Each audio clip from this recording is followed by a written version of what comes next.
Le chiffre du jour, 53% des chefs d'entreprise européens estiment que leur principale difficulté est d'obtenir un accès au financement contre seulement 30% pour leurs homologues américains. On en parle avec François Robinet. Bonjour. Bonjour Stéphane Pedrazi. Vous êtes associé gérant chez AVP. Est-ce que ce chiffre 53% correspond à la réalité ou est-ce qu'il y a peut-être un ressenti un peu biaisé de la part des chefs d'entreprise ? Bien, écoutez, c'est exactement ce que l'on voulait mesurer.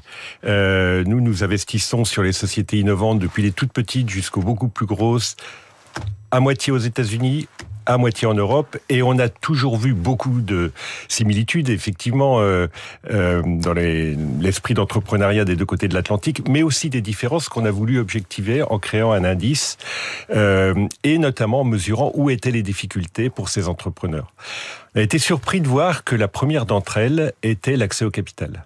En tout cas en Europe. 53%, comme vous l'avez dit, des entrepreneurs européens considèrent que l'accès au capital, et je parle bien au capital, pas forcément au financement. Voilà, c'est plus large, effectivement. Nous, on parle de capital risque, capital croissance, capital développement, c'est pas de la dette, mais c'est ce qui nourrit l'innovation, hein, le capital risque. Donc 53% des Européens considèrent que c'est la difficulté, contre 30% seulement aux États-Unis. On a quand même le sentiment que les choses se sont un peu améliorées depuis quelques années grâce, on parlait tout à l'heure de France 2030, mais il y a aussi BPI France qui est très actif. Oui, alors complètement. La même question il y a 10 ans, c'est pas 53%, ça aurait été bien plus.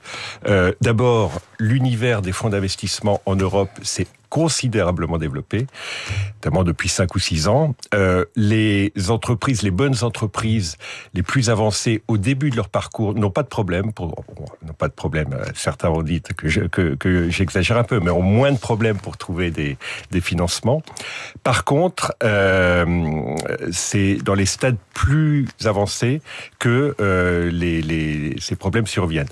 Alors, plus de fonds d'investissement, mais également une action des pouvoirs publics qui a été extrêmement bénéfique. Vous avez parlé de la BPI, France 2030. Au niveau européen, on a également la Banque européenne d'investissement.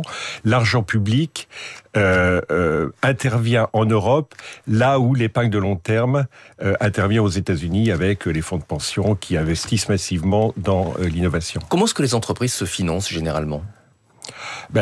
Comme je l'ai dit un peu plus tôt, c'est du capital risque. C'est des sociétés c'est des entrepreneurs qui ont un projet, une idée, de la technologie et qui ont besoin de capital risque. C'est pas de la dette. La dette viendra beaucoup plus tard. Quand l'entreprise va bien, finalement. Quand l'entreprise va bien, ça devient un problème de riche, comme on dit. Et qu'elle devient rentable, absolument. Ça reste en tout cas un problème majeur, hein, cet accès au capital. Est-ce que vous pensez que dans certains secteurs, ça peut expliquer le retard européen ? Je pense évidemment dans la technologie, puisque on parle beaucoup de l'intelligence artificielle en ce moment et c'est très demandeur. On a besoin de beaucoup de capitaux dans l'IA. Oui, dans l'IA, mais dans d'autres technologies de rupture, j'allais dire, ou dans des technologies qui seront les industries de demain. J'en citerai 3. Alors, je commencerai par l'IA, parce que vous l'avez cité. C'est vrai que les nouveaux modèles de, comme on dit en anglais, de Large Language Models, demandent des montants de capitaux incroyables. La levée de fonds de OpenAI, donc la société qui fait ChatGPT, que tout le monde connaît, premier trimestre, c'est 40 milliards. C'est le montant du plan, presque le montant du plan France 2030. C'est stratosphérique. C'est stratosphérique. Sur une opération de financement. D'accord. Le deuxième secteur que je mentionnerai, c'est le spatial. J'entendais votre invité un petit peu plus tôt aujourd'hui.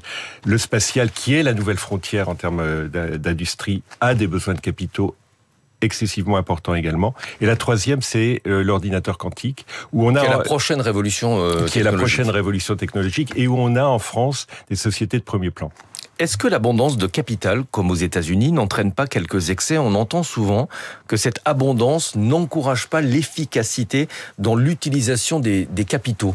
On sait faire autant avec moins d'argent en Europe. Alors, c'est ce qu'on entend généralement. C'est vrai. C'est pour ça qu'il faut relativiser ce chiffre de 53 contre 30%. Les capacités de financement aux États-Unis sont plus importantes. Les besoins sont aussi plus importants. La règle que j'ai toujours en tête, c'est pour faire la même chose, il faut 2 fois plus de capital aux États-Unis. Les salaires sont plus importants, les ingénieurs sont plus importants, tout est plus cher. Mais ça n'explique pas tout, mais ça en explique une partie. Ça force également, et c'est vertueux, les sociétés européennes européennes à être plus efficaces. Et on le voit bien. En général, avec moins, les sociétés européennes font la même chose. Un de nos fondateurs dans l'index, d'une de des sociétés d'ordinateurs quantiques, nous explique qu'ils arrivent à faire ce que leurs concurrents américains font avec 2,5 fois plus de capital. Merci beaucoup, François Robinet, d'être venu ce matin, associé gérant chez AVP. À suivre la matinale.